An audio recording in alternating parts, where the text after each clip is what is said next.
a quienes estén visualizando esta conferencia, esta nueva conferencia del Seminario de Hermenéutica Jurídica del Centro de Estudio de Hermenéutica de la UNSAM.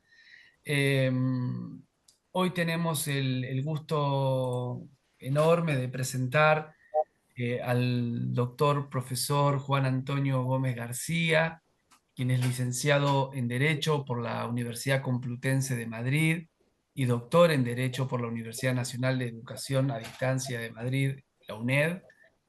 Es profesor titular en el Departamento de Filosofía Jurídica de la Facultad de Derecho de la UNED.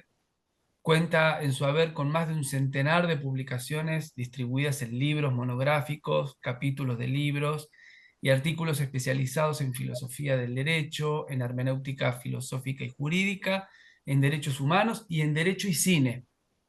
Codirige el Grupo de Investigación Permanente de la UNED, Hermenéutica y Argumentación Jurídica, y es investigador en varios grupos y proyectos de investigación en España, en el ámbito de la Unión Europea y en Hispanoamérica. Es director de la colección científica Cine, Derecho y Sociedad de la editorial Sinderesis de Madrid, España. El profesor doctor Gómez García ha titulado su conferencia La naturaleza bifronte de la hermenéutica jurídica. Y bueno, doctor, muchísimas gracias por acceder a nuestra invitación, hacerse un tiempo y preparar esta conferencia. Le damos la bienvenida a nuestro modesto pero cálido espacio. Y bueno, lo dejo para que haga su presentación.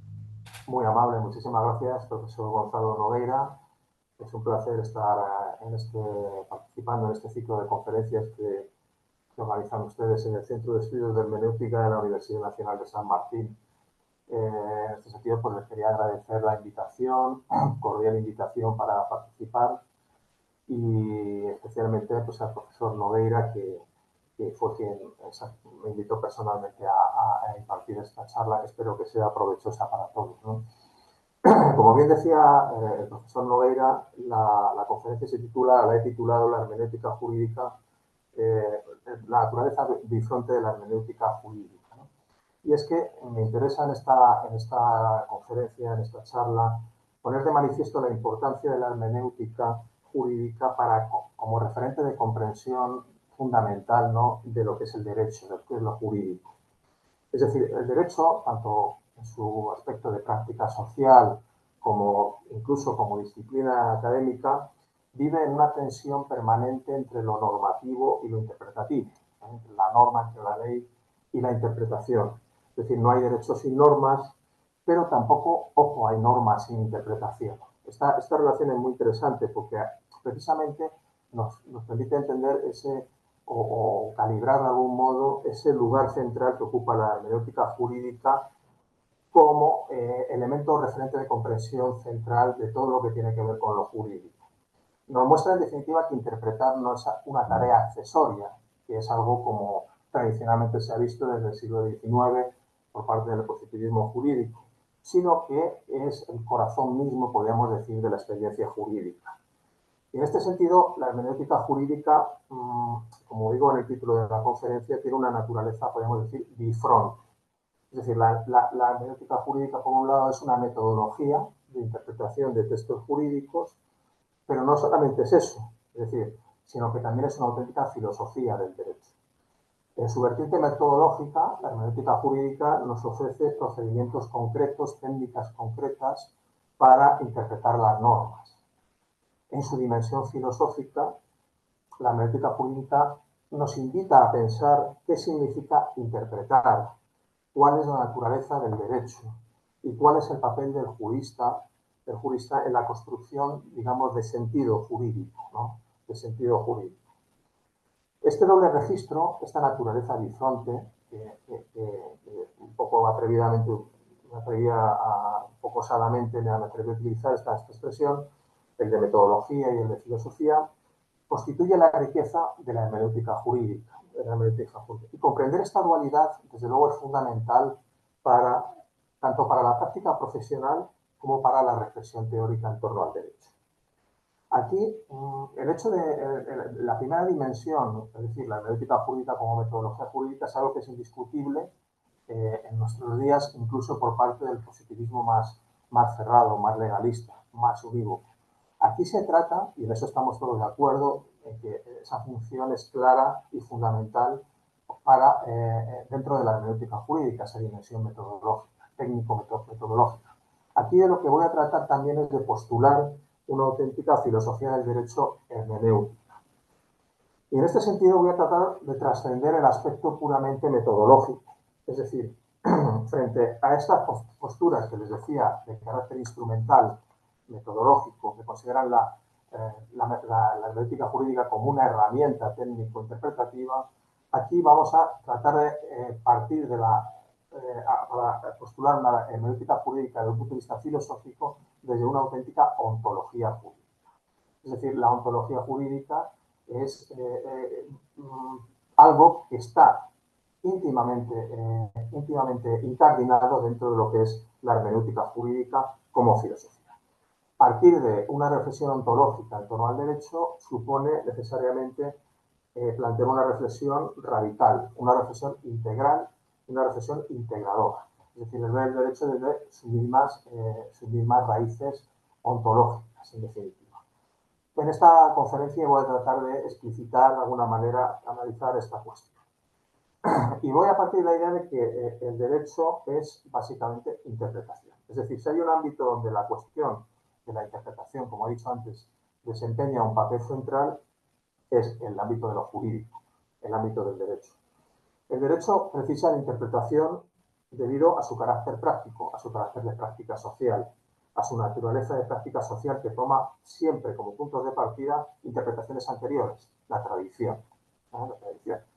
Y además el derecho constituye un acto interpretativo en sí mismo. ¿Por qué? Porque el derecho es un producto intencional que necesita interpretación para adquirir sentido. Es decir, es un producto intencional que necesita interpretación para adquirir sentido. Esto nos viene a demostrar, en definitiva, que la interpretación es algo que forma parte de la naturaleza propia de lo que es el derecho, de la raíz propia de lo jurídico. En la medida en que lo jurídico, insisto, constituye un acto de racionalidad práctica. Y además el derecho es una realidad analógica. Es decir, aquí partimos de una concepción del derecho clásica aristotélica, que entiende que el derecho es un producto complejo, es un producto dinámico, es un producto abierto, es un producto que no está cerrado única y exclusivamente en la ley, en la letra de la ley, sino que implica, trasciende, compromete una complejidad mucho mayor. En este sentido, así lo entendía Aristóteles cuando hablaba de lo justo, todo dicaión, decía, ¿no?, en la Ética Nicómaco. Es decir, el derecho es una relación entre personas, básicamente, donde se da manifiestamente una determinada proporcionalidad entre los términos en juego. El derecho implica siempre proporción. Presupone una relación de dos términos, en este caso dos personas, y entre ellos esta relación se encuentra modulada por una proporción, por una relación de proporcionalidad. Claro, esto hace que el derecho no pueda ser únicamente solo una cosa, que no tenga solo un sentido, que no podamos decir que el derecho es solo la ley, no, el derecho también es una realidad social, es ley, pero también es realidad social. Y el derecho no se puede decir que sea solo realidad social, no, también es una ley, pero también es un valor, también es pretende realizar determinados valores en la vida social, fundamentalmente la justicia. Por tanto, esta complejidad de lo jurídico hace que el derecho sea una realidad analógica, que haya que pensarlo siempre analógicamente, como una realidad compleja que se compone, que afecta, admite y se proyecta en varios sentidos y que esos sentidos se encuentran relacionados de manera proporcional en cada una de las relaciones concretas, de las prácticas sociales concretas que denominamos jurídicas. Esto implica, desde el punto de vista de la interpretación, que es necesario interpretar. Es decir, en esta situación, en esta complejidad, hay que interpretar si queremos comprender esa complejidad. La interpretación es absolutamente necesaria. Es decir, esta naturaleza analógica de lo jurídico comporta necesariamente la necesidad de interpretación. Decían los clásicos, in claris non fit interpretatio. En aquello que está claro no hace falta interpretación. Pero es que aquí no hay nada claro. Es decir, el derecho es un producto precisamente donde es el mundo de la complejidad. Es decir, ahí no hay nada que podamos decir unívoco, claro, distinto, ¿no? Por tanto, es necesaria la interpretación. Y otra razón más en pro de la necesidad de interpretación o en favor de la necesidad de interpretación en el ámbito del derecho es la lingüisticidad, permítanme esta palabra, de lo jurídico. Es decir, el derecho se expresa en textos. El derecho se expresa en textos lingüísticos. Estos textos constituyen manifestaciones de un lenguaje fijado que aspira a mantenerse por encima de las circunstancias concretas, de las coyunturas históricas. Es decir, eso es lo que le da autoritas, que decían los romanistas, ¿no? a la ley. El hecho de que en general está por encima la ley en sí misma de estas circunstancias concretas, de las circunstancias históricas particulares, y por tanto esta textualidad que es propia de lo jurídico precisa ineludiblemente de interpretación para hacerse efectivo en un contexto determinado. En un contexto determinado que además es un contexto extraordinariamente dinámico, como es la vida social de las personas, donde se relacionan varias personas, ¿eh? En la vida práctica, en definitiva. Por tanto, aquí, en esta lingüisticidad, el hecho se expresa en textos, se expresa en lenguaje, y este lenguaje, esta textualidad lingüística tiene que realizarse, su función es proyectarse sobre la vida social, evidentemente demuestra la condición hermenéutica del derecho porque precisa de interpretación. Por tanto, el derecho en sí mismo es una realidad interpretativa, es una realidad mediada por la interpretación. Y por tanto precisa, si se quiere entender bien, si se quiere comprender bien, si se quiere explicar bien, precisa de una filosofía acorde a ese objeto. Aristóteles en la metafísica dice al principio, todo objeto que pretendemos conocer exige por sí mismo una manera de ser conocido. Es decir, no podemos aplicar un mismo método para conocer toda la realidad, para conocer todos los objetos. Si afirmamos que un objeto está fuertemente mediado, es esencialmente interpretación, necesitamos una filosofía jurídica hermenéutica que se adecue a ese objeto para comprenderlo en toda su profundidad, en todas sus dimensiones. Por tanto, la cuestión de la interpretación es algo que entra ya en el propio ser del derecho.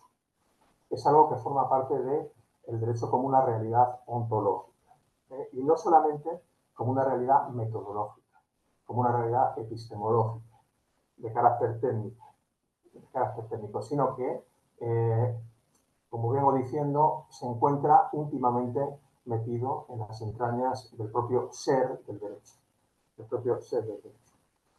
De ahí que esta filosofía jurídica hermenéutica tenga que tematizar temas que tienen que ver con ontología jurídica, antropología jurídica, el propio concepto del derecho, la naturaleza epistemológica de la ciencia jurídica, la teoría de la justicia, etc. Es decir, deba entrar a las cuestiones de fondo que es propia de toda ontología jurídica. Por tanto, la filosofía jurídica hermenéutica como filosofía capaz de tematizar, de comprender, de explicar, de ofrecer soluciones tentativas a toda esta difícil problemática. Y no como una mera disciplina metodológica que se expresa en un método, en una técnica jurídica de aplicación de las normas y que bueno, pues que se quede simplemente en eso. Se quede simplemente. Bien, dicho esto, vamos a profundizar en cada una de estas dos vertientes de la hermenéutica jurídica como metodología y como filosofía del derecho, partiendo de la necesidad, insisto, previa, de la afirmación previa de que es posible y debe hacerse una filosofía jurídica hermenéutica. Empecemos por, digamos, la filosofía jurídica, la hermenéutica jurídica en su dimensión o su vertiente metodológica, como metodología de interpretación, ¿no? Lo que llamaban los clásicos ars interpretandi, es decir, como hermenéutica legis, ¿no? Esta hermenéutica jurídica como metodología de interpretación parte de una comprensión de la interpretación en un sentido representativo del significado de los textos jurídicos, entendiendo la interpretación como algo fundamentalmente técnico-instrumental, lo hemos dicho antes. Es decir, tenemos una técnica que nos permite desentrañar el sentido, representar el sentido de un texto literal. Un texto literal que es jurídico, que tiene autoritas jurídicas, ¿no? De esta forma, desde esta perspectiva metodológica, la interpretación se entiende como el acto de comprensión textual del sentido normativo del texto jurídico. Y esta normatividad se funda en tiene diversas bases, ¿no? Puede ser la divinidad, puede ser la razón, puede ser, en fin, dependiendo de la concepción filosófica que se maneje, y naturalistas, positivistas, todos ellos sostienen la necesidad, el fundamento cambia, pero sí coinciden en este aspecto técnico-metodológico de la hermenéutica jurídica. Entonces, el intérprete, el papel que juega aquí es de una especie de correa de transmisión entre el texto y la realización práctica de ese texto en una praxis social concreta que denominamos jurídica, ¿eh? Entonces, bueno, pues se trata de aclarar, de desentrañar el sentido de la norma, arrojando luz sobre su oscuridad posible, sobre su ambigüedad, etcétera, etcétera. Por tanto, la función que cumple la hermenéutica jurídica como metodología básicamente es una función garantista. Es una función que pretende ofrecernos o darnos, proporcionarnos seguridad jurídica. Es decir, la interpretación se pretende que no sea un acto arbitrario o un acto totalmente subjetivo o subjetivo incluso, sino que haya una racionalidad, sino que sea un instrumento que contribuya a la racionalidad argumentativa del discurso jurídico, ¿eh? Por tanto, la función de la hermenéutica jurídica como metodología es sencillamente una función garantista, una función de otorgar seguridad jurídica. Si partimos de la idea de que interpretar un texto jurídico con arreglo a un método, ahora veremos los principales, un método al uso técnico, eso nos va a garantizar una seguridad en la aplicación del derecho, ¿no? Este papel ha sido, sobre todo, el preponderante a partir de la modernidad, ¿no? Y sobre todo a partir de la irrupción de los positivismos jurídicos en el siglo XIX hasta hoy. Hablar de hermenéutica jurídica es hablar solamente de esto, hablar de la hermenéutica como metodología jurídica. ¿Cuáles son los métodos de interpretación? Seguramente que los conocen ustedes, lo saben. Voy a enumerarlos. El artículo 2 del Código Civil y Comercial Argentino los enumera. Los métodos que son el método gramatical, literal, sistemático, histórico, el analógico, el teleológico. El artículo 3.1 del Código Civil Español dice que las normas se interpretarán según el sentido propio de sus palabras, en relación con el contexto, los antecedentes históricos y legislativos y la realidad social del tiempo en que han de ser aplicadas, atendiendo fundamentalmente al espíritu y finalidad de aquellas. Aquí tenemos los enumerados, ahora vemos cada uno con detalle, de los métodos de interpretación. Pero fíjense, además el Código Civil Español, que es de 1886, la época del positivismo de plena vigencia del positivismo normativista en España, se habla de atendiendo fundamentalmente al espíritu y finalidad de aquellas. Es decir, se reconoce implícitamente que el derecho es un producto espiritual que trasciende incluso el propio positivismo. Viene a reconocer, pues, los positivistas hablan de espíritu de la ley. Bueno, ¿cómo un positivista me puede hablar de espíritus? ¿De qué me está hablando? Es una especie como de apertura a la mística, ¿no?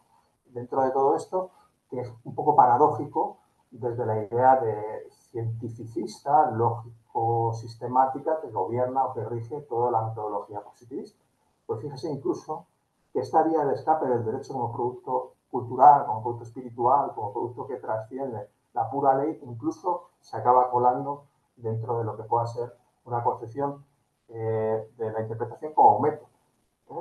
Pero bueno, me estoy un poco desviando. Volviendo a los métodos, método gramatical o literal. Es el método que se considera prioritario, el método de interpretación que está por encima o por delante o prioritario sobre todos los demás, aunque no es excluyente, evidentemente. Y consiste, como saben ustedes, en la interpretación gramatical del texto, tanto desde el punto de vista sintáctico como desde el punto de vista semántico, es decir, el significado de los términos literales del mismo.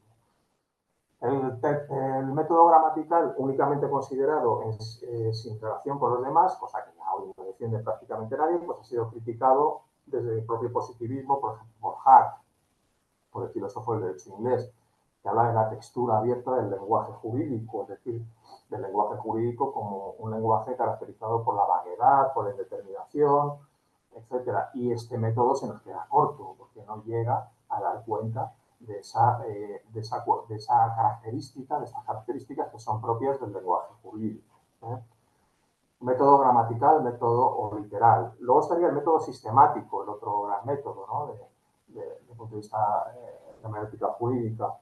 Este método parte de su presupuesto la sistematicidad, la racionalidad del ordenamiento jurídico. Según este método, pues debe interpretarse las normas jurídicas, el texto normativo, en armonía con otras normas, con otros principios, con los fines del ordenamiento jurídico, de tal manera que no existan contradicciones, es decir, antinomias, incompatibilidades, incongruencias entre las diversas normas o disposiciones que componen el ordenamiento jurídico.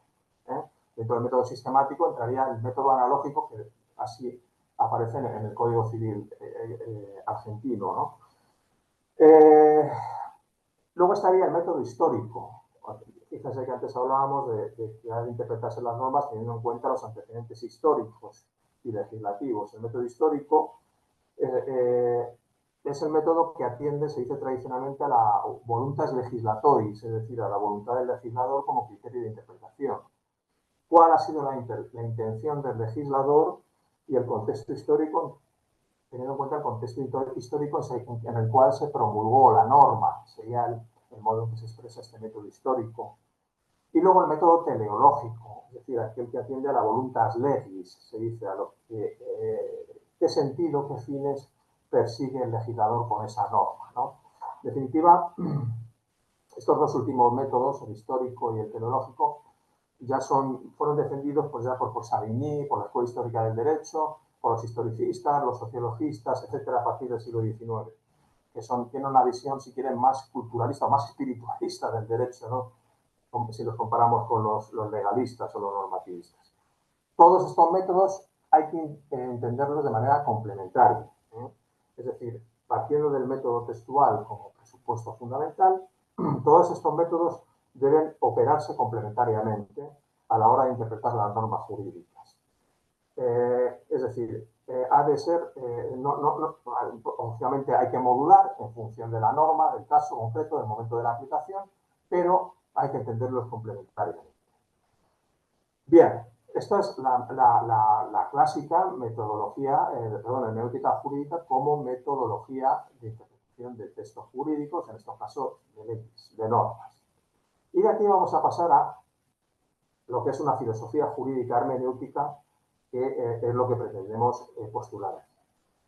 Nietzsche decía, no existen hechos sin interpretaciones. Esa es conocidísima esa afirmación de Nietzsche. Autores como Schleiermacher, Dilthey, Husserl, Heidegger, Gadamer, Riquet, y actualmente también Mauricio Blitzot en México, pues han hecho de la hermenéutica, han recuperado la hermenéutica. La hermenéutica está desde lo griego, naturalmente, lo que hace Aristóteles es hermenéutica en gran medida, ¿no? Y luego la Edad Media, toda la escolástica, ciertas tendencias escolásticas son básicamente, tienen un componente hermenéutico muy potente, ¿no?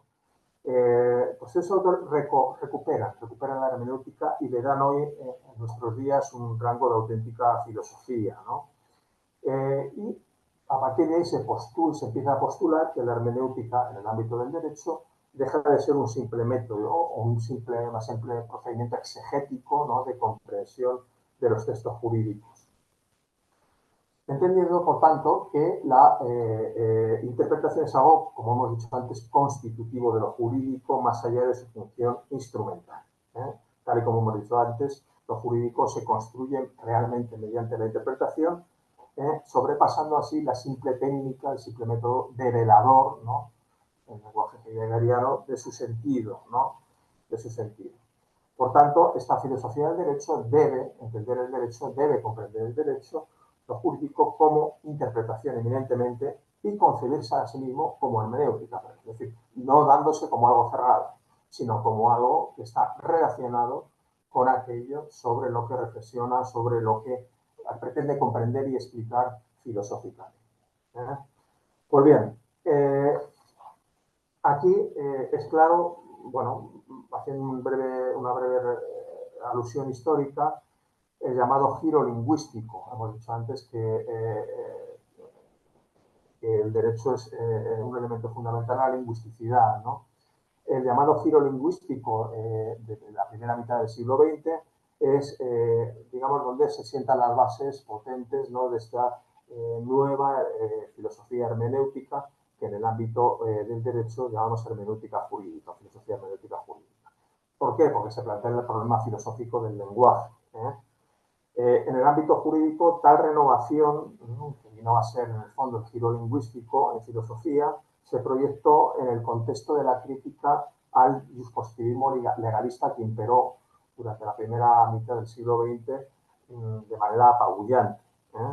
De tal manera que a partir de hoy está en crisis el positivismo legalista, claramente, y bueno, uno de los elementos críticos, uno de los dispositivos críticos fundamentales fue, en este caso, todo lo que se proporcionó en este contexto filosófico llamado, que se etiquetó como el giro lingüístico.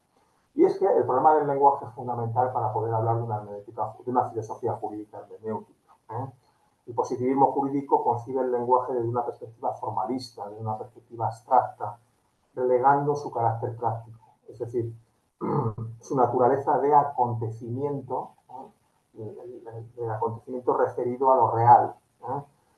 De esta manera, lo que hacen los positivistas es tratar de garantizar una supuesta, una presunta objetividad en el discurso científico-jurídico elaborado sobre tal lenguaje abstracto, formalista. Esto supone que al final lo real se pliegue sobre el lenguaje, es decir, que se encorsete violentamente la realidad al lenguaje. Y el lenguaje además cumple dentro del positivismo jurídico una función meramente técnico-científica, una función meramente instrumental. Esta concepción del lenguaje dentro del positivismo jurídico es un punto de crítica fundamental desde una filosofía jurídica hermenéutica. ¿Por qué? Porque ya es una filosofía hermenéutica, como hemos adelantado antes, una filosofía jurídica hermenéutica, el lenguaje se entiende como el medio necesario donde vive, donde se da lo real en toda su extensión, más allá de su reducción a mera lógica, pura lógica. De tal modo que ya lenguaje y mundo se hayan completamente imbricados, ¿no? Se hayan completamente confundidos. Ya no hay subordinación del mundo al lenguaje, ¿no? Ya no hay subordinación del mundo al modo positivista, ¿no? De tal manera que se abre ya el univocismo, ese univocismo que es propio del positivismo, se viene a abrir a una visión más equivocista, etc. Desde este punto de vista, ya se entiende la interpretación jurídica, se entiende como no se trataría de reforzar lo interpretativo en un texto jurídico, como haría la metodología jurídica, la hermenéutica como metodología jurídica, sino que hay que entender la interpretación jurídica como un auténtico producto espiritual, como una auténtica creación espiritual. Y es que en relación con el texto jurídico a interpretar, ya la comprensión no es un acto técnico, sino que es una forma de existencia. El ser humano es ante todo un ser que interpreta. Llevado esto al ámbito jurídico, significa que el derecho no existe como una realidad autosuficiente, sino que vive en el acto interpretativo que lo actualiza constantemente. Fijaos la diferencia con la concepción positivista o de la hermenéutica jurídica como metodología. Además, por ejemplo, Paul Ricoeur habla de la productividad del texto. Es un concepto muy interesante que maneja Ricoeur.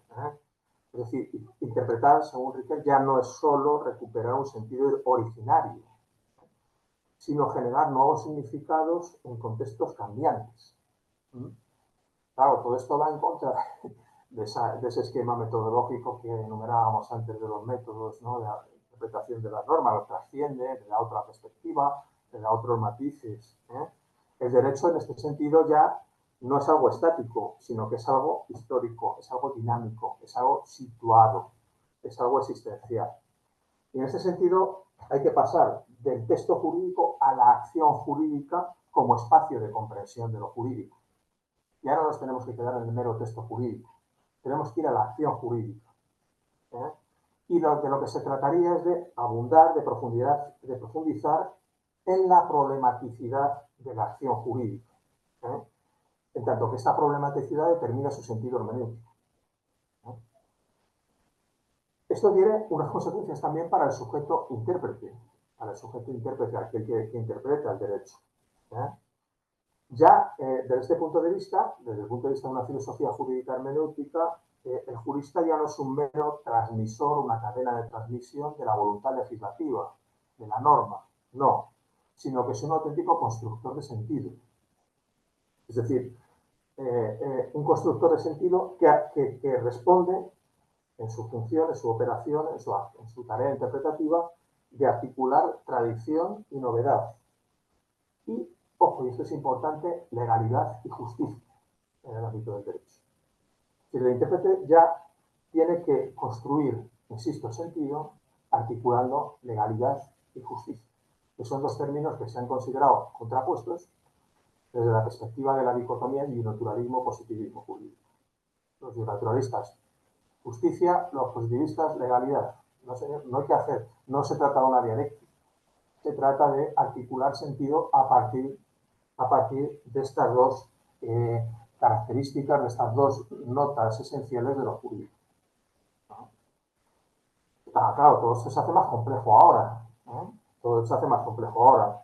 Y en este sentido el sujeto se ve inmerso y se autocomprende, por tanto, en el seno de tradiciones, de contextos históricos, de culturas jurídicas, y ya se pierde la distancia, la presunta distancia, con respecto a lo real que presupone el positivismo jurídico. El sujeto ya se encuentra inmerso, ya no se encuentra fuera, ya no se encuentra en una posición desde una distancia crítica, ¿no?, que le permite resolver el acto, resolver a través del acto interpretativo, sino que ya se ve inmerso, ¿no?, se ve inmerso en lo real directamente.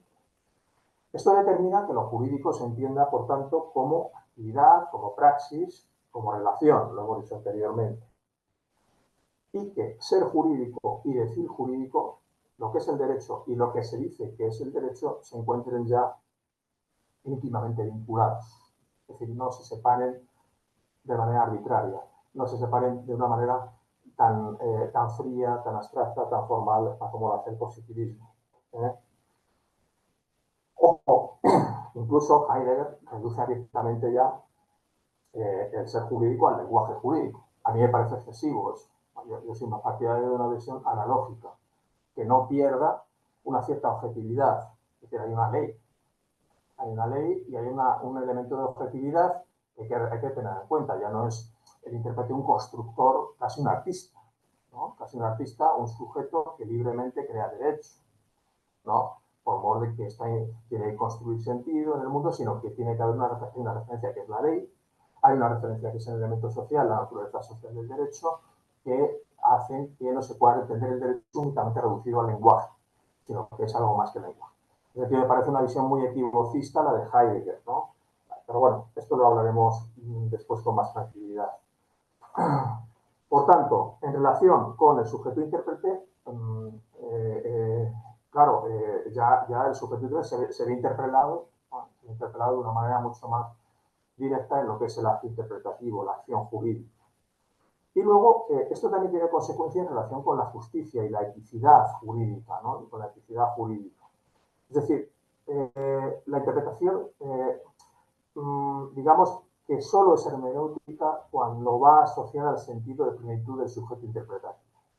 Es decir, el sujeto, cuando está interpretando, está comprendiéndose también a sí mismo. En el fondo queremos decir eso.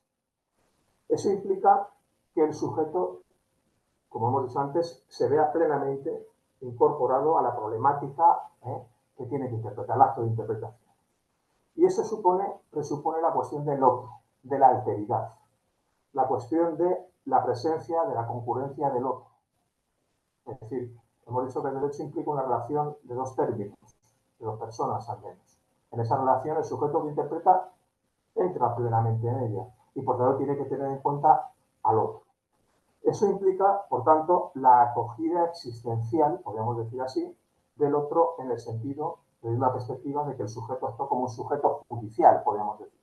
Como el sujeto que interpreta actúa como un juez. Por tanto, se introduce así el elemento ético. El elemento ético, la eticidad en la filosofía del derecho hermenéutico. En la medida en que el sujeto intérprete, digamos, como dicen los ingleses, se pone en los zapatos del otro, se tiene que poner en los zapatos del otro, la eticidad aparece de manera directa, porque el sujeto vive en ese momento también en lo que llamamos lo jurídico en ese acto interpretativo. En definitiva, no sé si voy bien de tiempo o me queda mucho tiempo, vamos bien. Para un poco ir concluyendo, dar una serie de conclusiones generales de todo esto, intentando poner cierto orden, me gustaría decir lo siguiente. Primera idea que me gustaría transmitir. La hermenéutica es, como filosofía del derecho, es una auténtica ontología jurídica. Es decir, tiene que ser necesariamente ontológica. Tiene que partir de una reflexión ontológica en torno al derecho. Y esto implica partir de una reflexión sobre la raíz primera de lo jurídico, sobre el concepto de derecho, sobre lo que se entiende por el derecho. Y a partir de esa ontología podemos llamar hermenéutico-jurídica, plantear una epistemología jurídica, una manera de explicar eso. Una manera de explicar aquello a lo que nos lleve o nos lleva la ontología, la contemplación del derecho como una perspectiva ontológica. Por tanto, tal recuperación de la ontología jurídica tan denostada por los positivistas denostan abiertamente, no admiten una ontología jurídica bajo ningún concepto, se queda en un plano únicamente epistemológico, implica recuperar la pregunta de la comprensión de lo jurídico en su raíz. De tal manera que conocer lo jurídico es lo mismo que comprenderlo. Y en la cuestión desde el punto de vista epistemológico implica, en el aspecto explicativo, partir de esa reflexión ontológica fundamental. De esa reflexión ontológica fundamental. En este sentido, se trata de superar, digamos, lo que es ese univocismo cientificista, ¿no?, del positivismo jurídico, en la medida en que el derecho, el saber jurídico, en este caso, trasciende el marco estrecho de su consideración meramente científica, debiendo ser afrontado, como digo, desde el mismo plano ontológico y no solo desde el epistemológico. Esto implica, como dije al principio, considerar lo jurídico en toda su complejidad, es decir, como un producto donde convergen y donde se actualizan diversos aspectos imbricados esencialmente entre ellos. En este caso, fundamentalmente tres: la norma, la ley, ¿no?, el hecho concreto y el valor supranormativo que está detrás de todo esto. Pero ojo, considerándolos en su orden propio, según la situación, según el momento en que se produce la relación jurídica o se produce el acto de aplicación del derecho, donde se da el acto interpretativo jurídico en toda su esplendor, por llamarlo de manera. Esto supone, por otro lado, una crítica, como vengo adelantando, al modelo de ciencia jurídica y positivista. Es decir, de esta manera ya la ilusión de una ciencia jurídica axiológicamente neutra, abstracta, impecablemente sistemática, reducida a mera metodología, pues evidentemente queda ya fuera de lugar. Es algo que no hay que desechar, naturalmente, sino que es ver el derecho de una manera excesivamente univocista, reducir lo jurídico a una dimensión, a su plano puramente epistemológico. En la medida en que predicamos o postulamos una visión, una perspectiva ontológica sobre el derecho, se nos queda insuficiente el modelo de ciencia jurídica y positivista. Tenemos que tratar de construir una ciencia jurídica precisamente más comprensiva, más abierta, que dé cuenta de la riqueza ontológica de lo jurídico en tanto que realidad interpretativa, ¿no?, en tanto que realidad interpretativa. Y ojo, esto también implica una crítica a lo que podemos denominar los equivocismos jurídicos, es decir, que es algo propio de las posturas postmodernas en torno al derecho. Las epistemológicas, digamos, las posturas equivocistas, por ejemplo, las posturas antiformalistas, ¿no?, muy subjetivistas en torno al derecho, por ejemplo, la postura heideggeriana que antes enunciábamos, es decir, que incluso el derecho a puro lenguaje, a puro nominalismo, es algo que debe ser puesto de manifiesto desde esta filosofía jurídica hermenéutica y criticado. Es decir, en la medida en que la filosofía está para ordenar, para entender la realidad, para comprenderla y también poner un cierto orden, aclarar las cosas. Y el hecho de que esta filosofía jurídica hermenéutica pretenda cumplir este fin fundamental de la filosofía supone también una crítica a estos equivocismos jurídicos que son excesivamente disolventes, excesivamente voluntaristas, excesivamente nominalistas y que permiten que sea derecho, valga la caricatura, solo todo. Es decir, cualquier cosa puede ser derecho. No. ¿Eh? Y eso tiene que, esa perspectiva nos la tiene que enseñar, tenemos que construirla desde una filosofía jurídica hermenéutica. Porque el derecho, lo jurídico, es también un valor. ¿Eh? Y el valor, los valores tienen cierta objetividad. ¿Mm? Y el derecho también es una realidad social. ¿Eh? Y por tanto la sociedad tiene unas dinámicas propias que hay que comprender, que hay que tener en cuenta a la hora de afirmar qué es lo jurídico, es decir, no solamente el mero lenguaje, el mero nombre, el puro nominalismo. ¿Eh?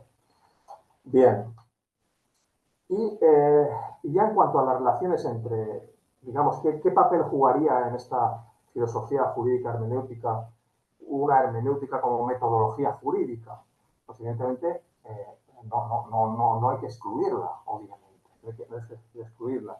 Es decir, el hecho de considerar la hermenéutica jurídica como ars interpretandi, como hermenéutica legis, nos sirve para determinados momentos aplicativos, determinadas prácticas sociales que denominamos jurídicas.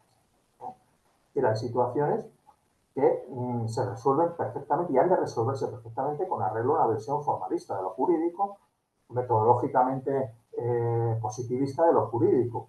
Por tanto, la hermenéutica jurídica como metodología debe ser integrada, no debe ser desechada dentro de esta filosofía jurídica hermenéutica, de esta filosofía hermenéutica. Lo que sí, claro, hay que plantear herramientas metodológicas que permitan comprender otros aspectos a donde nos llega la metodología, la hermenéutica jurídica como metodología. Planteamientos metodológicos que nos permitan comprender, conocer y explicar esas praxis sociojurídicas, ¿no?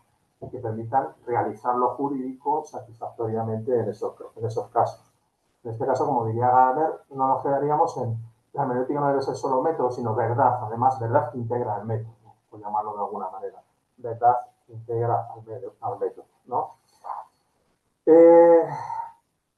Por tanto, podemos decir que la hermenéutica jurídica como metodología y la hermenéutica jurídica como filosofía no se excluyen, sino que tampoco son complementarias. Yo la integraría, sencillamente integraría la hermenéutica jurídica como metodología dentro de la hermenéutica jurídica como filosofía. Y bien, ya un poco para terminar, ya no les canso más, esta doble dimensión, esta naturaleza bifronte que decía yo de la hermenéutica, además tiene consecuencias muy significativas en nuestro tiempo. Y fíjense, en aspectos tan triviales como, por ejemplo, en la enseñanza del derecho.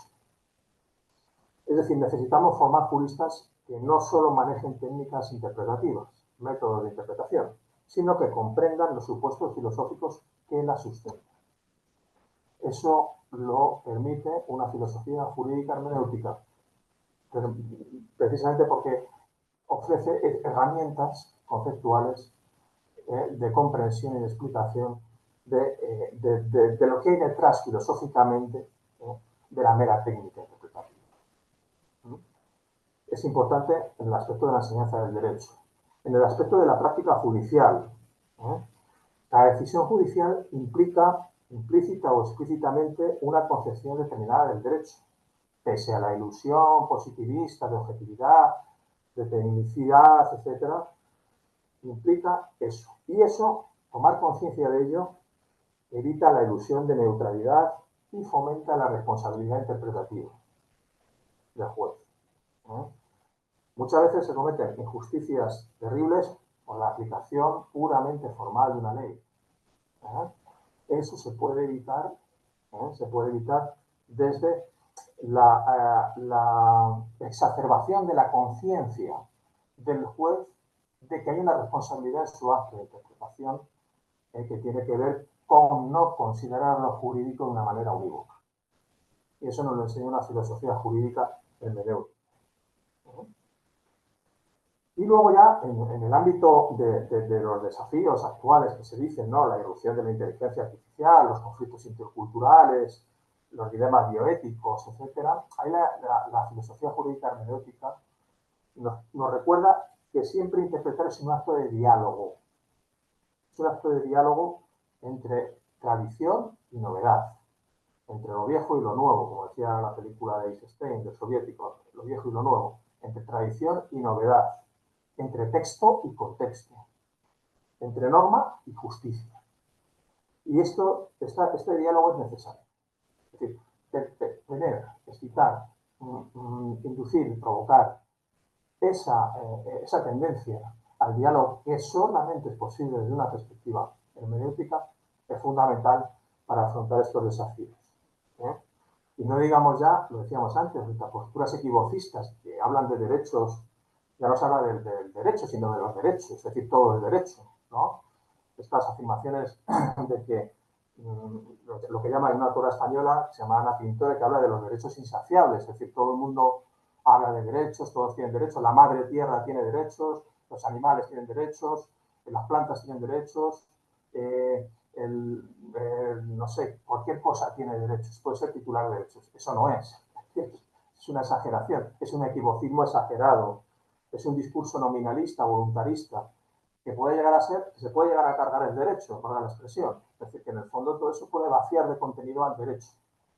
Y puede vaciar y puede convertir el derecho en un producto absolutamente trivial.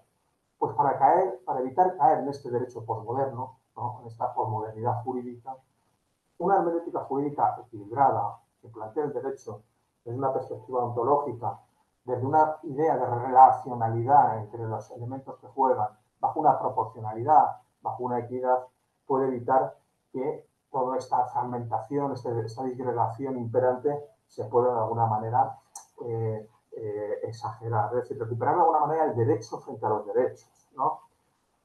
Eh, en definitiva, el derecho no es un simple conjunto de normas, es lo que quiero transmitir y termino, sino un proceso vivo de interpretación y en ese proceso el jurista se convierte en un mediador entre la tradición y el futuro, entre la legalidad y la justicia.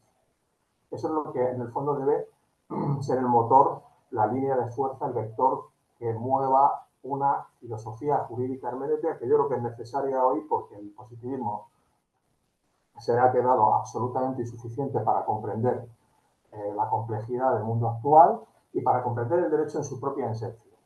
Eso es algo que decían los griegos hace muchos siglos. Eso es un poco lo que quería transmitirles de manera apresurada, de manera un poco, perdonen la rapidez, perdonen el apresuramiento y desde luego pues quedo a su disposición para cualquier cuestión que quieran plantear. Muchas gracias por la atención. Muchas gracias, profesor. No, no, no fue para nada apresurado, se entendió muy claro y la verdad que va muy en la línea de lo que estamos trabajando en estos 2 años ya de este seminario de hermenéutica jurídica, tratando bueno, de andar ese camino, ¿no? Eh, tengo me anoté muchas cosas para preguntar, para comentar. Pero a medida que usted iba avanzando, que no solo es una naturaleza, también es una propuesta lo de esta mirada bifronte de la hermenéutica, eh, podríamos decir, o al menos a tientas, ¿no? Para no, porque sé que es un terreno espinoso, pero podríamos eh, sospechar que esta propuesta bifronte de la hermenéutica jurídica de alguna manera puede superar el debate Betty-Gadamer eh, o no. A mí me parece que sí, pero no sé. Yo creo que lo puede integrar más bien. Es Claro, decir, lo puede integrar, es decir, en el fondo, a mí siempre en ese debate, siempre yo he sido partidario de Gadamer, de algún sí, modo, ¿no? nosotros también. Yo consideraba demasiado formalista a Betty, ¿no? Sí. Demasiado positivista en cierta medida y siempre pues me ha convencido más Gadamer, ¿no? Ujú. Pero yo creo que es integral, es decir, en el fondo eso es un elemento de la tradición, como decíamos antes, ya es tradición de la hermenéutica jurídica, ese debate, ¿no? Entonces es Sí. integrable. Es decir, Pero ese Betty, debate, sí, sí, pero Betty al mismo tiempo nos ayuda a recordar que al claro, final del día la ley es la ley, ¿no? exactamente, eso es. Es que en Como el derecho, magistralmente claro, como magistralmente titula su libro Andrés Rosler, ¿no? La ley es la ley, digo. Es eso es. cierto que el derecho, además de la ley, es la realidad social, son los valores, es la historia de la lucha por el reconocimiento de los derechos para que no cualquier cosa sea un derecho, sino que el derecho termine siendo el producto de una historia, de una lucha histórica, ¿no? Pero al final del día, lo cierto es que lo que terminamos discutiendo, debatiendo, interpretando o confrontando es el sentido de una ley, ¿no? En qué medida esa ley da cuenta de una realidad que estamos disputando, ¿no? El sentido. Efectivamente. Y eso es, claro, cuando se habla de hermenéutica en general, se suele, y luego no es lo mismo que hablar de hermenéutica pura. Es ¿Cómo, decir, cómo? no es lo mismo hablar de hermenéutica en general, hermenéutica de las artes, Sí, sobre claro, todo que hermenéutica jurídica. En la sí, hermenéutica jurídica tenemos un elemento fundamental que es la ley. claro. Pero hay un elemento de un referente de autoridad, de Ujú, autoritas. A mí me gusta emplear la terminología clásica del derecho romano, que pone límites. exacto. Entonces, el intérprete del derecho, el hermenéutica jurídico, debe partir de esa idea. Y por eso no cabe cualquier cosa. En ese Ujú, sentido, Betty nos enseña mucho. Y Betty nos enseña, ojo, a ver si se van a convertir ustedes en una especie de artistas del derecho. A ver si se van a convertir ustedes en una especie de creadores libres de lo jurídico, porque están traicionando el propio derecho. El derecho, en la medida que es proporción, hay un criterio que media siempre entre los elementos que regula una norma y los trata proporcionalmente, ¿no? O cuando el juez aplica una ley en un litigio, hay dos partes y se trata de dar una solución justa en base a un criterio de proporcionalidad. Por eso el hecho de que el derecho sea una realidad analógica hace que seamos conscientes y tomar esa idea como motor de nuestra actividad interpretativa, la analogicidad del derecho, hace que no nos perdamos en creaciones pseudojurídicas, en una tentación de creatividad jurídica como si fuéramos artistas de lo jurídico, ¿no? Y en ese sentido, Betty sí viene a poner, digamos, como decimos en España, los puntos sobre las íes. Es decir, vamos a ver hasta dónde llegamos. Gadamer eso, de alguna manera, lo explica por la vía de la tradición. Ojo, la tradición también es un límite. Es más, la tradición no es que sea un límite, la tradición es lo que permite interpretar adecuadamente y en esa tradición se integra esa idea de que la ley es un elemento que termina limitando. Pero sí es cierto que Betty es, en ese aspecto, claro, la postura de Betty es verdaderamente instructiva, ¿no? Y a tener en cuenta y viene a aportar ese sentido que debe tener en cuenta la hermenéutica cuando pretende construir una hermenéutica jurídica, una filosofía hermenéutica cuando pretende construir una hermenéutica. Ojo, aquí hay, el derecho no es las artes, el derecho no es la literatura, el derecho no es la poesía, el derecho no es el ámbito de la metáfora, no puede ser nunca el ámbito de la metáfora, ¿no? Aunque haya metáforas que sean categorías jurídicas, por ejemplo, el concepto de laguna jurídica es una metáfora. La laguna ujú, jurídica es un vacío normativo. El término laguna jurídica es una metáfora, abiertamente, ¿no? O sea, pero bueno, es un término metafórico que se ha consolidado por la vía de la tradición de la ciencia jurídica y está claro que tiene un sentido objetivo. Es decir, pero ojo, la ley, lex dura sed lex, ¿no? La ley es la ley y la ley es un límite. Y por eso yo creo que es mejor pensar el derecho hermenéuticamente desde una lógica analógica, más que desde ujú. una lógica equívoca. De una lógica que piensa que el derecho es simple lenguaje o que el derecho es pulsión personal o el derecho es subjetividad abierta, porque eso además nos puede llevar a circunstancias tremendamente nefastas desde el punto de vista de la justicia, en casos concretos. Es decir, a que te venga un iluminado hoy y te diga que el derecho soy yo, que te Claro. digo yo, ¿no? Y no voy a dar nombres, ¿no? Entonces, Es decir, que hay, claro, ahí es útil la hermenéutica jurídica desde una perspectiva más positivista en la medida en que te hace tomar conciencia de que, ojo, estamos en un ámbito donde no tengo una libertad absoluta, una libertad de creación absoluta en el aspecto interpretativo. Sobre todo, sobre todo en regímenes constitucionales como es el nuestro, que nos dan la posibilidad de justamente dar cuenta de las praxis sociales, de la realidad social, del derecho como constructo social, desde la misma norma. Digo, no, que no hay que ser muy creativo e inventivo para poder proteger los derechos, digamos, interpretando la misma norma, ¿no? Digo, Uh -huh, uh justamente -huh. la última conferencia de la que venimos, ¿no? La inmediatamente anterior que la dio Victoria Schiro, a 10 años que se cumplieron de la sanción de nuestro nuevo Código Civil, justamente daba cuenta cómo ya desde el segundo artículo de este nuevo Código Civil, eh, se prevé claramente que dentro del marco del Código Civil, dice así, ¿no? La ley debe ser interpretada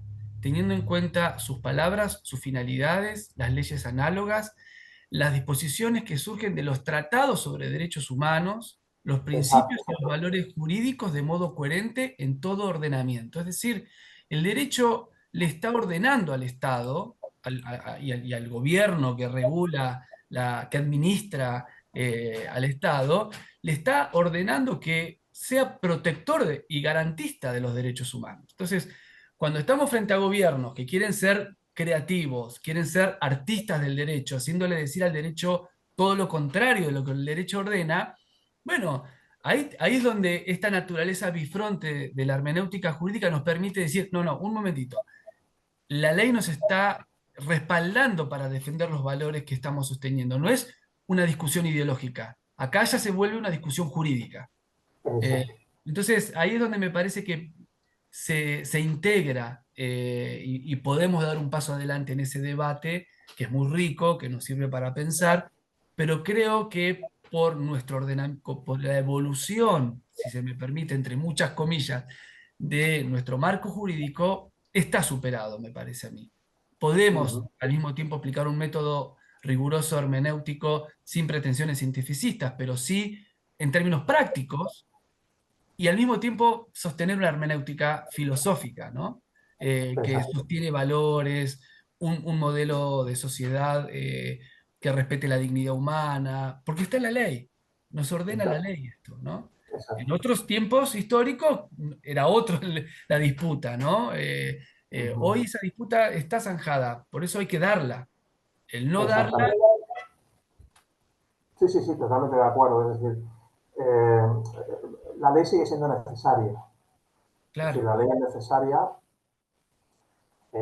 y la ley además debe ser la entraña, una de las entrañas de lo jurídico. ¿Eh? El problema es cómo comprendemos la ley, cómo entendemos la ley. Si entendemos que la ley es un mero recurso técnico formal para imponer una determinada voluntad política, en el caso del legislador, o bien para el intérprete de la ley, que es aquello a lo que tenemos que ceñirnos para comprender lo jurídico, a la hora de aplicar el derecho, por ejemplo, en el caso de un juez, pues la ley se nos queda corta. Entonces, la ley debe ser precisamente un referente interpretativo en sí misma, en cuanto a su contenido, porque evidentemente el contenido de las leyes, por lo general, es justo, por lo general las leyes son justas, por lo general. Está la tradición, es decir, desde el derecho romano, nos venimos diciendo con leyes, por tanto, en fin, algo tiene el río cuando suena. ¿Eh? Y luego, además de eso, la ley impone límites. La ley es coactiva y la ley tiene una de sus características en la coercibilidad, la posibilidad de recurrir a la coerción en caso de incumplimiento. Y por tanto, la ley nos puede servir para realizar la justicia de facto, para respetar la dignidad de la persona. Entonces, esa comprensión de la ley, no en un sentido puramente instrumental, en un sentido tanto político como en el elemento del aplicativo como único referente interpretativo en la aplicación del derecho, evidentemente hace que la ley sea necesaria y hace que nuestras tentaciones hermenéuticas no sean demasiado disparatadas ni sean demasiado exageradas, sino que se contengan bajo esa comprensión de la ley. Está por hacerse un trabajo, bueno, precisamente el concepto de ley desde esta perspectiva creo que es interesante, ¿no? Que podría hacer desde una perspectiva de una filosofía jurídica hermenéutica actual, desde estas perspectivas que planteamos, ¿no? Hablar del concepto de ley, por ejemplo, lo que hicieron Suárez, los escolásticos a finales de la Edad Media, cuando estaba en crisis todo el orden teológico medieval y se replantearon la escuela de Salamanca. Vamos a ver qué es la ley, porque esto, ojo, aquí estamos perdiendo los referentes y Suárez escribe el tratado del Legibus, ¿no? Vamos a ver qué es la ley, ¿no? Y en cierta medida nuestra época es análoga a aquella, en cierta medida, donde se pasaba de un orden social, político, algo completamente distinto, que es la modernidad, donde el mundo europeo se estaba expandiendo en América, donde había un encuentro intercultural en el caso de lo que es la conquista de América, en el caso de España, los pueblos, y ahí hubo ese sentimiento de crisis motivó que se repensase el derecho desde sus bases y se repensase sobre todo el concepto de ley, ¿no? De ahí los tratados de ley fundamentales que, ojo, que fueron tan útiles y tan necesarios para luego ese paso al Estado de Derecho, posteriormente en el concepto de ley moderno, ¿no? La ley como elemento regulativo general, ya no particular, es decir, toda esa reflexión en el fondo teológico-filosófica sobre la ley de finales de la escolástica medieval, yo creo que es necesaria hoy desde una perspectiva, nuestra perspectiva, digamos, hermenéutica, ¿no? Porque así evitamos caer en equivocismos, en subjetivismos demasiado fuertes, ¿no? Porque ya sabemos lo que es caer en univocismos rígidos, cerrados. Los positivismos nos han llevado a los totalitarismos, en cierta medida. Es decir, los totalitarismos del siglo XX son productos del positivismo jurídico. Así de claro en el ámbito del derecho, no hay otra. Entonces, vamos a explorar por el otro lado, pero ojo, vamos a explorar con límites. Estamos en el ámbito del derecho. Y estamos hablando de del bien común y estamos hablando de bienes fundamentales, esenciales en la vida humana, tanto personal como social, ¿no? La dignidad personal, la justicia social, etc. Efectivamente, estoy de acuerdo con lo que dices, sí. Exacto. Bueno, quería destacar dos cositas más y abrir a ver si alguien quiere preguntar o decir algo, ¿no? Primero quería destacar la necesidad de lo que dijo hasta aquí, la necesidad en esto de, a partir del giro lingüístico, pensar o dar cuenta del giro epistemológico de cómo vamos a conocer al derecho, la necesidad del ejercicio interdisciplinario, ¿no? De que el derecho deje de mirar a las ciencias, a las demás ciencias sociales como accesorias y empezar a dialogar de igual a igual, ¿no? Y que las otras ciencias sociales miren al derecho no como un saber técnico, alejado de la realidad y que también dialogue productivamente con el derecho. Porque hay un divorcio epistemológico entre el derecho y las demás ciencias sociales, algo parecido Exacto. pasa con la economía también. Hay que empezar a generar esos puentes, esos diálogos más llanos y directos para producir ahí sí, poder pensar en un saber transdisciplinario como producto final, ¿no? Lo segundo es, me gustó mucho cuando hablaba desde esa naturaleza la lógica del derecho, la necesidad de la interpretación como función garantista, ¿no? Acá en Argentina, al menos, en las discusiones, sobre todo en materia de derecho penal, hoy es mala palabra hablar de garantismo porque está asociada a una mirada muy maniquea y mediatizada, muy alejada de lo que significa realmente el garantismo, ¿no? Si Luigi Ferraioli viniera a la Argentina y escuchara hablar las cosas que se dicen sobre el garantismo, incluidos por algunos colegas, bueno, se tomaría el primer avión y no volvería más después del trabajo que hizo. Pero lo cierto es que desde esa función garantista de la interpretación, a nosotros nos permite pensar, por ejemplo, el Código Penal no solo como una norma que habilita el ius poniendi estatal, sino que también le pone límites al ius poniendi estatal. Le dice al Estado, usted no puede perseguir, acusar, juzgar, condenar de cualquier manera. Usted no puede requisar a una persona de cualquier manera. Acá tiene límites y si no lo respeta, aún llegando a la verdad del hecho, lo que usted haga será nulo.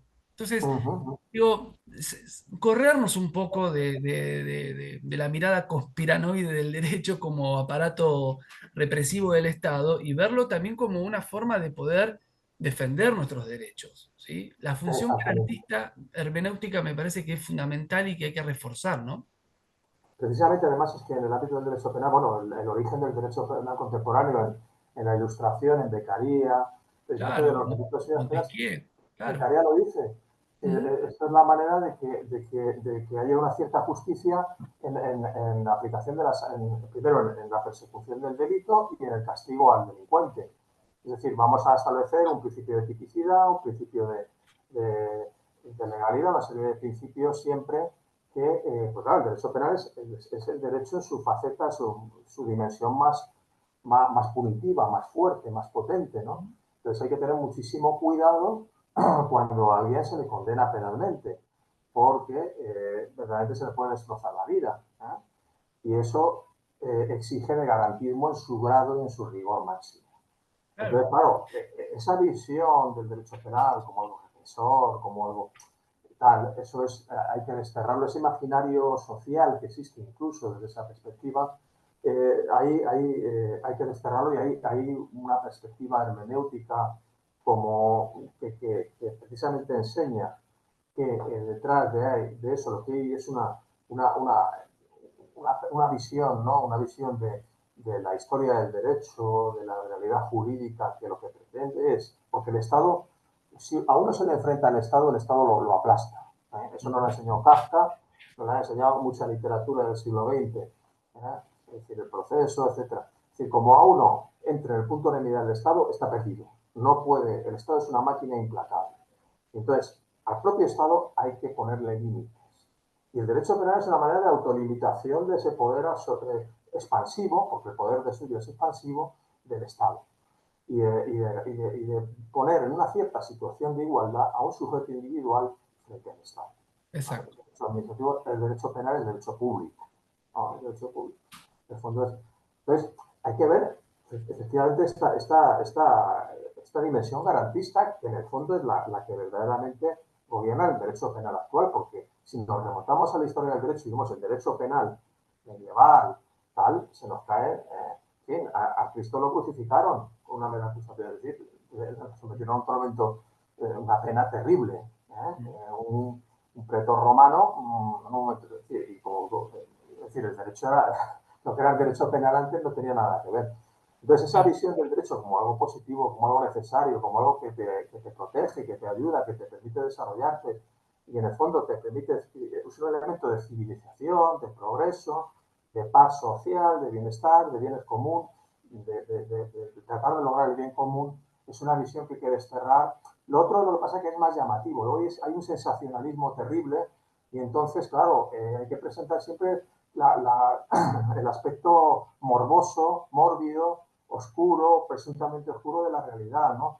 Y en eso es una sociedad, bueno, mediática, en fin, es otro tema que daría Sí. mucho para hablar, donde se busca el efecto, provocar un efecto directo en el espectador, atraer la atención, entonces Exacto. se le atrae más la Sí, atención sí. diciendo que Y, esto es malo, ¿no?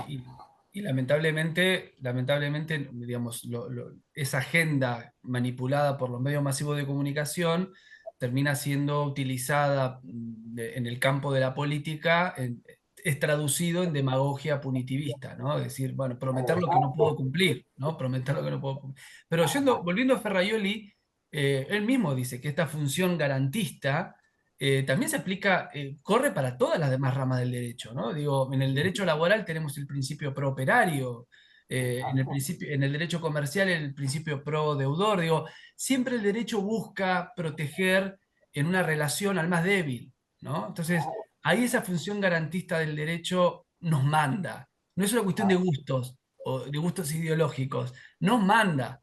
Entonces, ahí es donde hay que empezar a trabajar en el efectivamente. campo del lenguaje, del debate, con estas herramientas, ¿no? Que Efectivamente, están, desde las la tenemos. sociología del derecho, yo creo que entra dentro de la sociología del derecho, y Ujú. desde la sociología del derecho hay que empezar a poner el acento ahí, pues desentrañando precisamente, siguiendo a la tradición, a la historia, como medio de, y en relación, interpretándola en relación con las coyunturas actuales y poniendo de manifiesto las consecuencias tan desfavorables que puede tener esta visión tan negativa o punitivista, ¿no?, de lo jurídico para el propio sujeto, para el propio ciudadano, ¿no?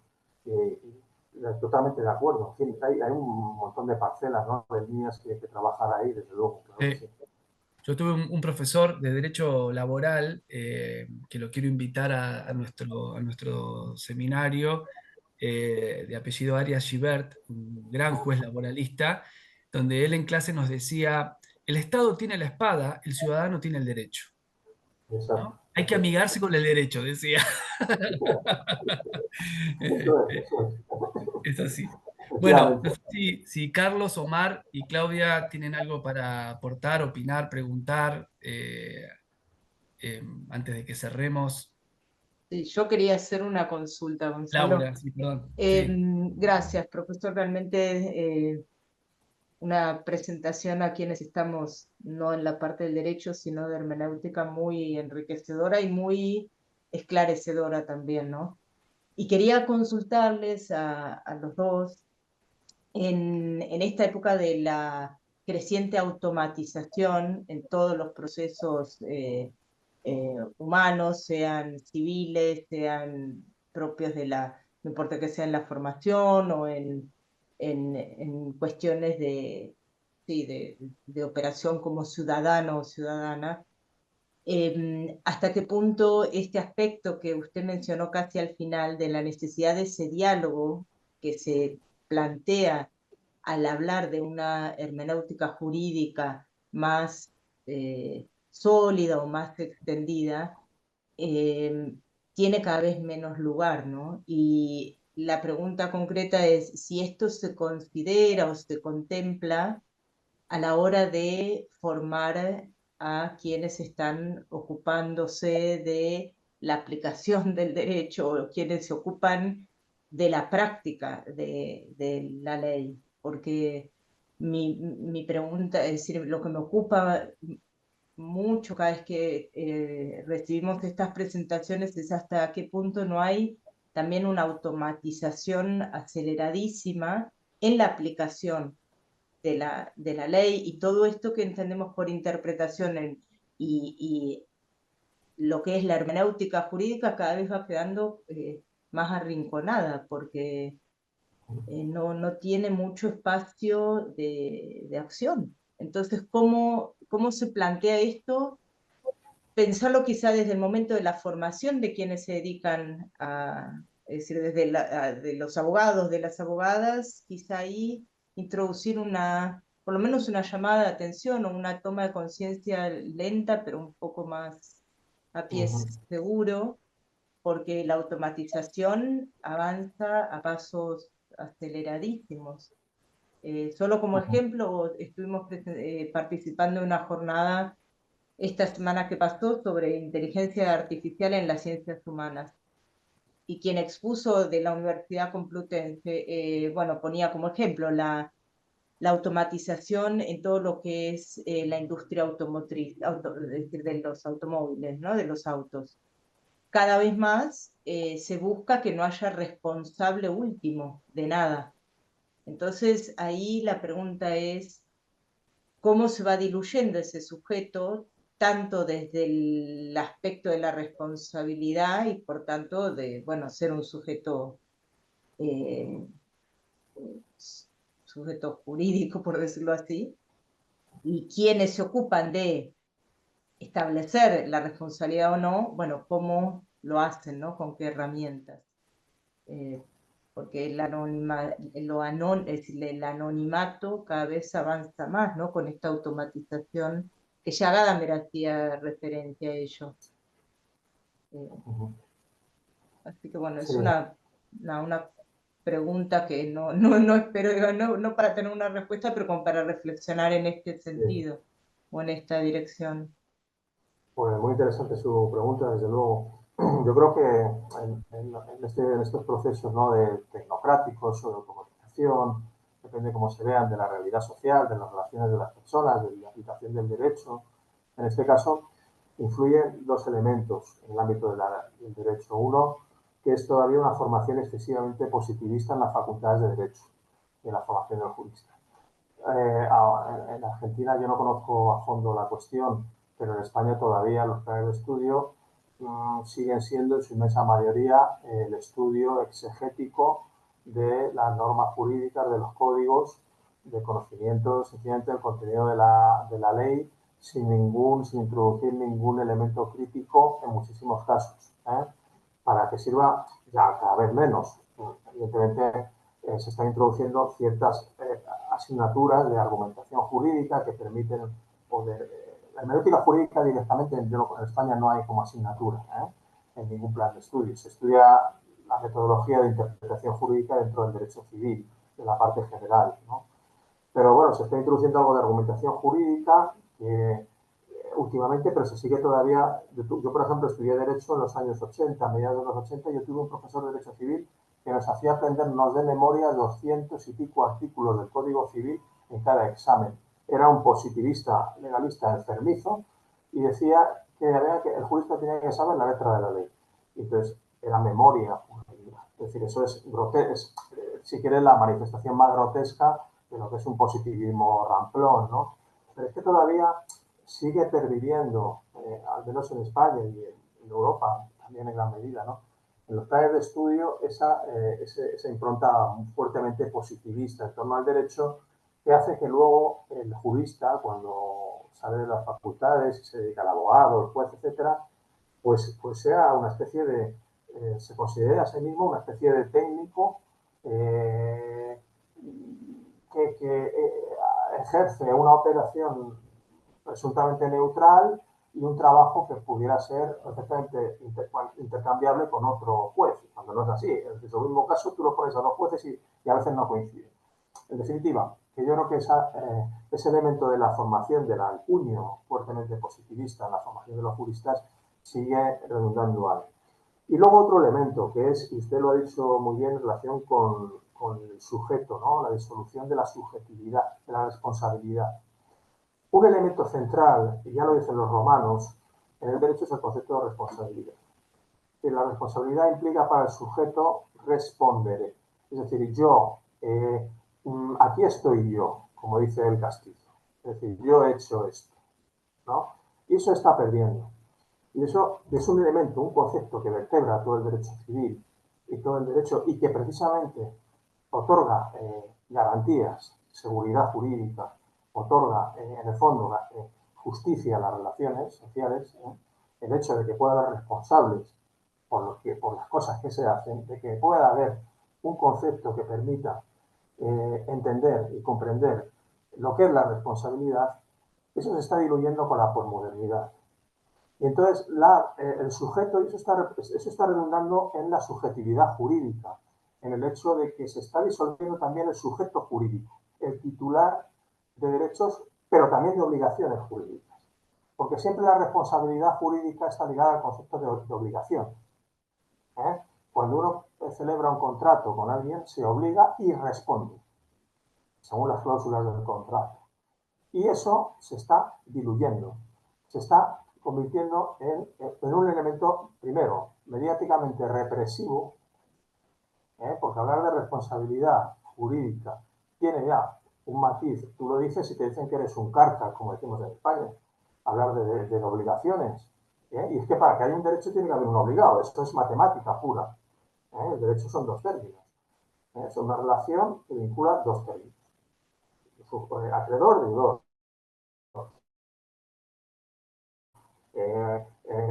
Delincuente, ofendido, víctima. Es decir, dependiendo del ámbito del derecho donde estemos.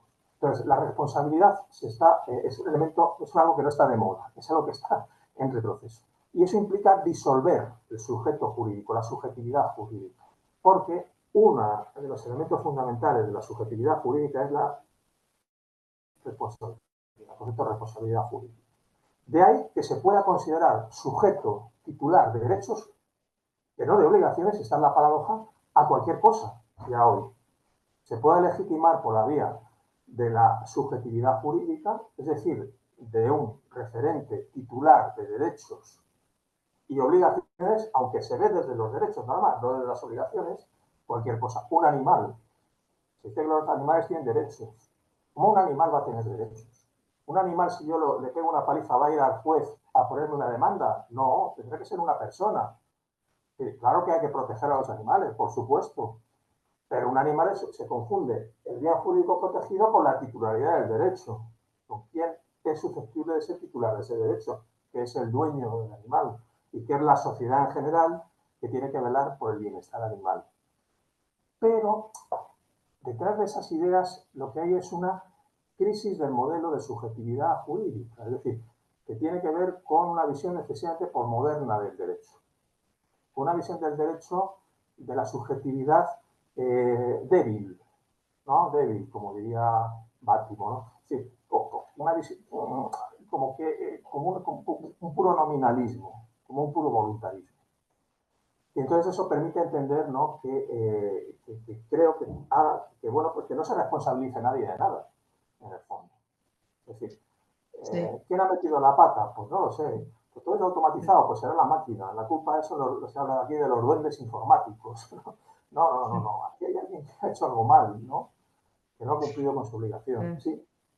Y solamente un comentario más y después ya me silencio. Repasando el texto del escrito de Kant, de qué es la ilustración, pensaba justamente que hay una, como digámoslo así,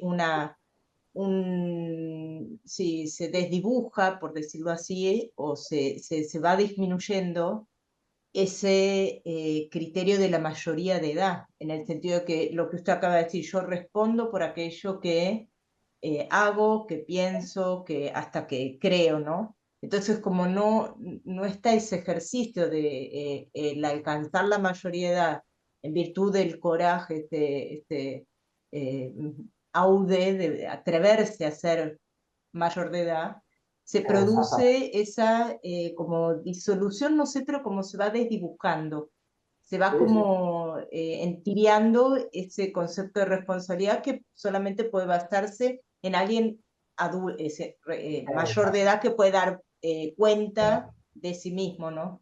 Sí, pero Efectivamente. fíjate cómo ese concepto de responsabilidad, esa resignificación del sujeto de derecho, en el campo, por ejemplo, penal, eh, para ampliar las garantías penales a quienes son menores de edad, les ha reconocido su condición de sujeto de derecho, haciéndose responsable del hecho imputado. Entonces, digamos, no solo en Argentina, en Occidente en general ya existe el régimen penal juvenil que parte de la noción de responsabilizar, no para punir, sino para justamente habilitar el reconocimiento de los derechos como ciudadano de esos sujetos que hasta hace no mucho tiempo no eran reconocidos como sujetos de derecho, eran reconocidos solo como objetos de protección y de castigo, obviamente.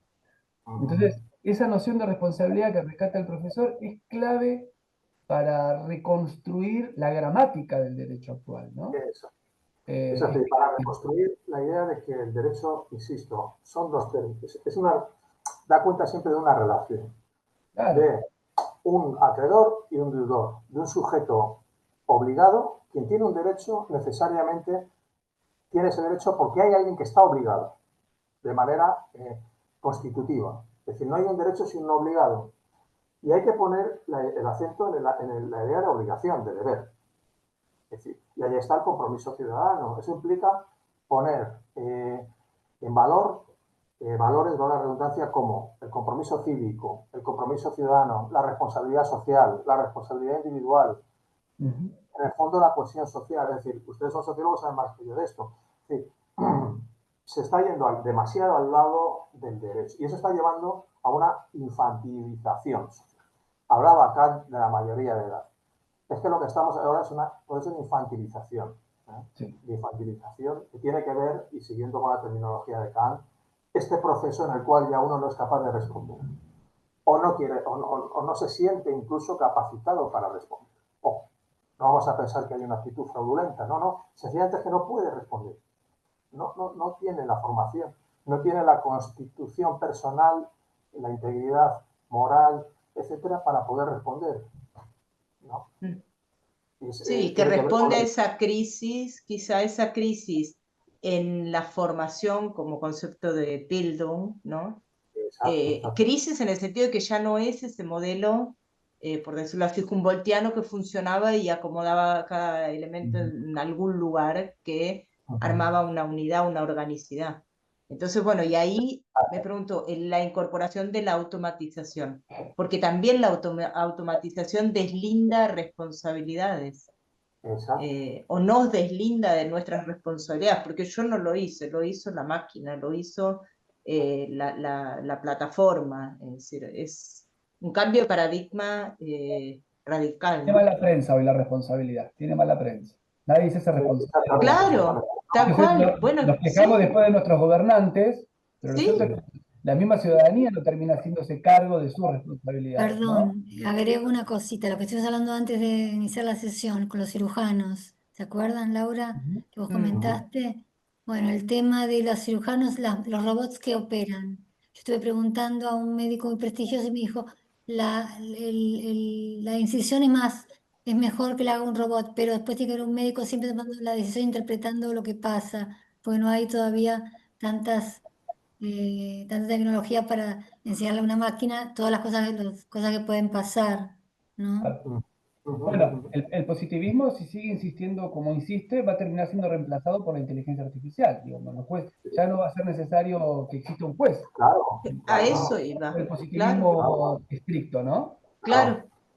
El gran Sí, sueño húmedo, valga la expresión del positivismo, es la inteligencia artificial. claro, sí, El tal legalismo cual. positivista, ahora mismo, su gran utopía, ¿no? Porque en el fondo es una utopía, de alguna manera viene representada hoy por lo que pueda ser la inteligencia artificial, ¿no? Pero claro, es que luego un juicio, un proceso, hay personas de carne y hueso, y hay sujetos, y cada sujeto es único, cada persona es única, y cada juez es único. Entonces hay elementos de objetividad que nos vinculan, pero hay otros elementos que no se pueden entender bajo la idea de objetividad. Y hay que tener una sensibilidad hermenéutica, una sensibilidad interpretativa. En el fondo es eso. Claro. Sí. Y que no es una acumulación de datos que se puedan aplicar matemáticamente por más extensos y exhaustivos que sean, porque está el elemento de la asociación por elementos que no son puramente lógicos o puramente algorítmicos, sino, por lo que diría Gadamer, de la persona experimentada, de quien tiene esa experiencia de vida, ¿no? En tanto, bueno, ser histórico, ser social. Exacto. Por eso, insisto, esa sensibilidad, digamos, hermenéutica nos la da, pues está, creo yo, ¿no? En el ámbito del derecho, esta filosofía del derecho que tiene en cuenta todas estas cuestiones, ¿no? Que no se queda en la pura consideración de la ley como producto técnico que se aplica instrumental para resolver un conflicto, punto, con independencia de todos estos elementos que inciden y que olvida y que destruye y que además puede redundar en situaciones de injusticia flagrante, como se ha demostrado en tantísimos casos. Así es. Estamos cerrando justo con un gran concepto, me parece a mí, que es el de sensibilidad hermenéutica, ¿no? Que es lo que nos distingue de por qué no tener un programa de inteligencia artificial que resuelva conflictos, ¿no? Hay que trabajar esa idea, me parece que hay que trabajar. Está muy bueno. Artificial que la última palabra no entendí, un programa de inteligencia artificial que he perdido 2 palabras. No, que la sensibilidad hermenéutica que nos va a salvar, digamos, de que no terminemos todos sometidos a un programa de inteligencia artificial para resolver los conflictos, ¿no? Para resolver conflictos, eso es perfecto. Lo que nos va a distinguir de ese tipo de atajos, ¿no? Ya sabemos a dónde nos llevan los atajos. Sí, quizá la posibilidad de hacer una introducción en las currículas de una materia hermenéutica, porque si no se incorpora, no se introduce Depende, ¿sabes de qué, Laura? de entrada.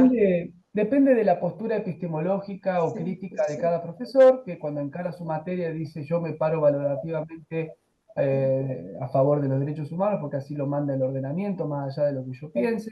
Bueno, hoy depende de eso. No hay una estructura disciplinar que ordene.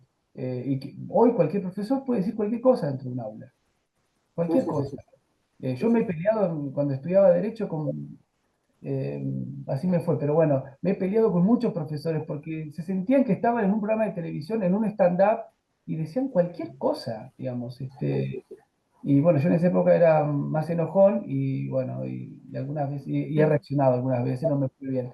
Pero digo, me parece que ahí es donde hay que pensar de nuevo cómo enseñamos lo que queremos enseñar, ¿no? Y Así las es. herramientas, yo siempre cuando doy los seminarios digo herramientas de una hermenéutica pura y dura, porque no es que hermenéutica interpreto, sino es Claro, estudiar qué es trabajar hermenéuticamente exacto. y hacer Sí, un estudio estricto de sí. esa hermenéutica que pueda después dar esta base, Sí, por claro, ejemplo, a la hermenéutica jurídica. claro, Claro, claro. Entonces, porque la sensibilidad hermenéutica no es solamente empatía. exactamente, Claro, son si no herramientas, cualquiera son, podría. claro. Eso es, eso es. No basta Claro, con empatía, efectivamente. Hay exactamente. que tener una cierta objetividad, un cierto rigor y hay que construir esos métodos, esas herramientas. Puede ser de carácter cualitativo, no lo sé. Todo eso hay que verlo en función de lo que uno vaya a estudiar, de lo que uno vaya a comprender, lo que uno vaya a explicar, ¿no? Mm, En el fondo. Pero sí. sí es un trabajo en construcción. Si es que ser consciente, sostener una postura hermenéutica frente al derecho, pues está siempre en el, digamos, en el filo de la navaja, es decir, pensar Exacto. que no, en fin, que aquí hay no hay certezas, pero tampoco hay, es decir, es meterse en una especie de problema permanente, ¿no? Que en el fondo Ujú, es lo que es la vida y lo que es el derecho, ¿no? Meterse en un mundo de problemas, ¿no?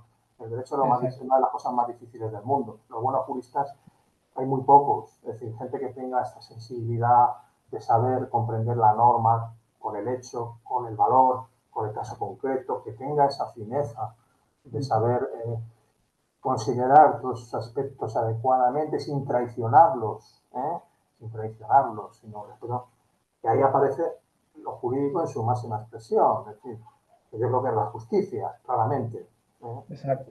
o la Exacto. equidad en el caso concreto, ¿no?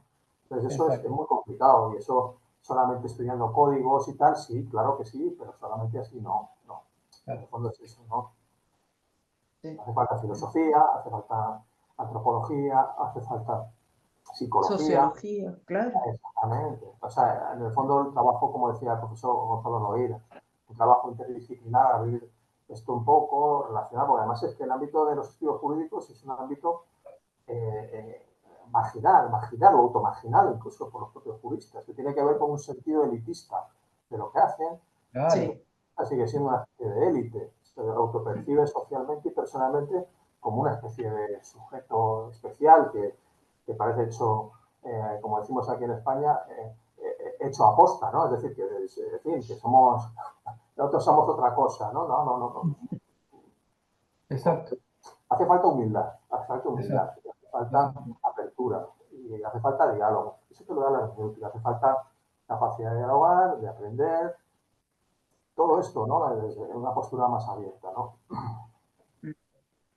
Exacto. Bueno, sí. doctor, lo dejamos ir a cenar. Muchas gracias. Le No, agradecemos. además es que no, necesito estar, estoy de dieta y necesito, Ah, de dieta. tengo A la ver, cena seguimos. prohibida por el nutricionista, así que bueno, pues no hay problema. Bueno, muchísimas Muchas gracias. gracias, doctor, Seguiremos en profesor. contacto, seguramente, y después le escribo. Muy Y bueno, y muchísimas gracias de nuevo. Muchísimas nada, gracias. un placer, gracias a Muchísimas ustedes gracias. y Le animarles enviamos a seguir en este espacio tan interesante, desde luego. le enviamos Muchas un gran gracias. abrazo. ¿Eh? Gracias. Gracias. Bueno, Adiós. muchas gracias. Chao.